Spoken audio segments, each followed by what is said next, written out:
From the U.S. to the U.K., let's now talk to Dr. Marcus Papadopoulos, editor of a U.K. current affairs blog, Politics First. During his election campaign, Putin has been promising to continue building a stronger Russia, not bowing to foreign pressure. How will Moscow's international ties change with him at the helm? Well, without a doubt, President-elect Putin's victory on Sunday's election will really continue Russia's position on the global arena as a strong player, something that was lacking in the 1990s as a result of the ill-thought-out and recklessly implemented policies of the pro-Western Boris Yeltsin. So what we can continue to see from Russia under Vladimir Putin is a strong Russia, seeking out influence around the world and being a global player, as indeed the United States is, as indeed the UK is, and as indeed France is as well. And that's the greatest sin in the eyes of Western powers, of Vladimir Putin, because ideally what they would like to see in many Western capitals, Washington and London in particular, is a weak Russia, a compliant Russia, a Russia that is dependent on the IMF.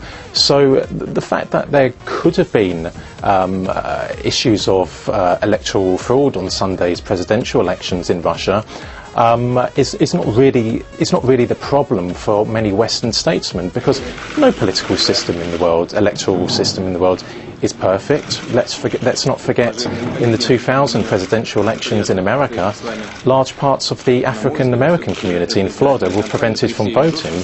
So no electoral system is perfect, but the fear, the concern in the West is that Russia today, under Vladimir Putin and for the foreseeable future, will not be the weak Russia that the world saw in the 1990s. Well, Western media has been largely critical of Putin's decision. We've seen that time and time again, his decision to stand for president and his election campaign.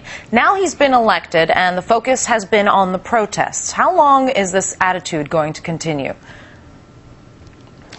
Well, I mean, the protesters in Moscow and St. Petersburg and other parts of Russia, they are entitled to protest, and that's enshrined in the Russian constitution. But the Western media takes its lead from Western governments.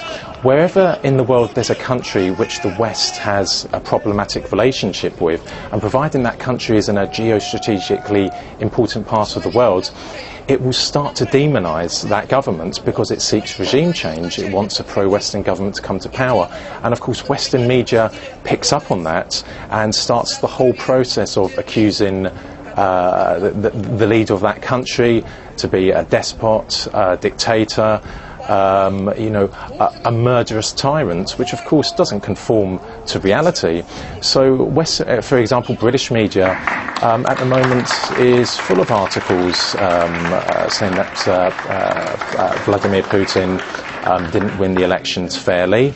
And that's in conjunction with what the British government is saying at the moment. But as I said just now, the issue really isn't about whether the elections were fair or not, which they were. It's all about Vladimir Putin and what he has done for Russia in the last 12 years since he's been at the helm of power in the Kremlin. And very briefly, what course do you think Putin will take during his third term as president? How far will he try to placate the opposition while continuing on with his own agenda? Well, the opposition are entitled to express their opinion, but let's not forget 3 of the 4 candidates that stood in Sunday's presidential elections have met with Vladimir Putin and have accepted the result. In regard to what course President-elect Putin will take, without a doubt the economy will be his focus. It needs to be diversified. Russia cannot keep on relying on oil and gas.